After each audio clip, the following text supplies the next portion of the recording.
আলহামদুলিল্লাহ মাওলানা বাগদাদির দরবার শরীফ থেকে হুজুর কেবল এসে গেছে। আলহামদুলিল্লাহ আমি আমার নির্বাচিত সময় ঠিক 9:30। আলহামদুলিল্লাহ আমি সকলের কাছে অনুরোধ করবো, আশেপাশে জানে আছেন সবাই ভিতরে আসুন, তকবীর সবাই জোরে দেন, নারে তাকবীর, নারে তাকবীর। সিলসিলা হকপুরা শরীফ, সিলসিলা হকপুরা শরীফ, আল্লামা মুর্শিদ হুজুর কিবলা, নারে তাকবীর, নারে তাকবীর। মাশাআল্লাহ মাশাআল্লাহ, হুজুর এসেছেন, যারা আশেপাশে আছেন সবাই ভিতরে আসুন, দুরূদ শরীফ পড়ুন। আল্লাহুম্মা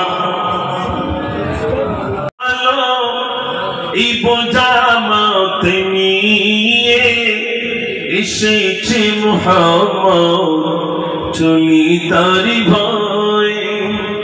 আল্লাহ নবী সাল্লাল্লাহু আলাইহি ওয়াসাল্লাম ডাইরেক্ট বুড়িটার কাছে এসেছেন। বুড়ি চলে যাচ্ছে কেন না, যখন মক্কা থেকে মদিনায় রাসূল হিজরত করলেন, তো মদিনা থেকে সদল বল নিয়ে যখন রাসূল ফিরছেন মক্কা বিজয়ের লক্ষ্যে, বুড়ি শুনতে পেয়েছে সেই মুহাম্মদ আসছে, তাই বাড়ির সমস্ত মালমাত্তা কাটতি করে চলে যাচ্ছে।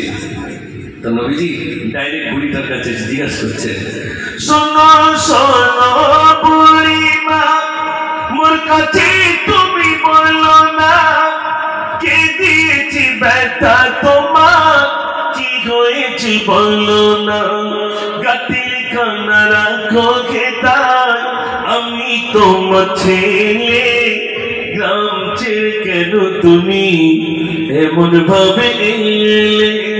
ও বুড়িমা, এই গ্রাম ছেড়ে কেন চলে যাচ্ছে? বুড়িটা বলছে, চলে যাচ্ছি কেন বলবো বাবা? তো নবীজি বলছে, মা বলুন কেন চলে যাচ্ছে?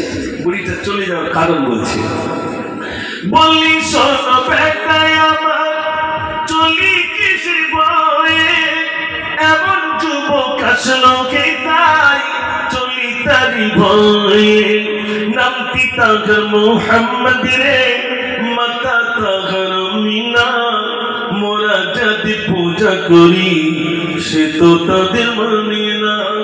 আমরা যাদের মাবুদ বলি ও তাদের মানতে চাই না, জন্য চলে যাচ্ছে। নবীজি বলছেন, ও মা আর কি অন্যায় আছে? বুড়িটা দ্বিতীয় অন্যের কথা বলছে, দয়া নাই রে মায়া নাই রে, এমন ছেলে আমি না, সে যুদ্ধ করে মানুষ মারে, করে শুধু অভিযান, তাই বলিয়া থাকবো না রে এমন গায়ের মাঝে, কাটলি খান দাও না আমার, চলি নিজ কাজে।